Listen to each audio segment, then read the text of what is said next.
ফুটপাত কি তোর বাবার 14 গোষ্ঠীর? বাপের ফুটপাত পাইছো যে এখানে বাপের ফুটপাত বাপের জায়গায় না এগুলো আজকের মধ্যে পরিষ্কার করবেন না। এই কাজটা কি করছেন আপনি? এই কাজটা এখানে ময়লা কই ফেলাইছেন আপনি? এটা কি ময়লা ফেলানো জায়গা? আবার কয় ময়লা ফেলানো জায়গা? ফুটপাতে ব্যবসা করতে দেয় না, ফুটপাতে ব্যবসা করতে দেয়। ফুটপাতে যে ময়লাগুলো রাখছেন এখানে মানুষ হাঁটাচলা করতে কষ্ট হয় না? আবার কয় জানতো, হ্যাঁ কিছু কইলে ভাই জানতো ফুটপাতে এখানে ময়লাগুলো কেন রাখছেন এখানে?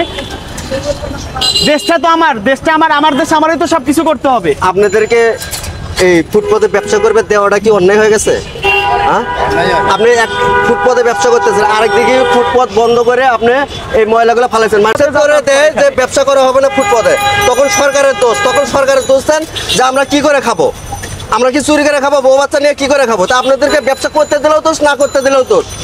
ঠিক আছে, আপনি এই ময়লাগুলো আপনি একটা ময়লার গাড়ি দেন, 10-20 টাকা দিয়ে ময়লা গাড়ি দেন। আপনি এই যে এভাবে নোংরা করতেছেন পরিবেশটা, এটা কি ঠিক? কোন আপনি কোন? আরে হাজার হাজার লোকজন এখান দিয়ে ফুটপাতে যাতায়াত করে, এখান দিয়ে ময়লাগুলো যে রাখছেন দেখেন তো ময়লাগুলো কই? কত রাস্তা নেমে এসে একটু পড়তে এখানে ময়লাগুলো উঠান, ময়লাগুলো সব পরিষ্কার করেন। ময়লাগুলো উঠে দিয়ে বলছি না, ময়লাগুলো উঠান। মানে কিছু হইলে ময়লাগুলো একবার ফুটপাতে রেখে দিচ্ছে কেন? ফুটপাত কি তোর বাবার 14 গোষ্ঠীর? বাপের ফুটপাত পাইছো যে এখানে বাপের ফুটপাত বাপের জায়গায় না? এগুলো আজকের মধ্যে পরিষ্কার করবেন না, কিন্তু দোকান থাকবো না আপনাদের। ঠিক আছে ভাই, যান। থ্যাংক ইউ ভাই।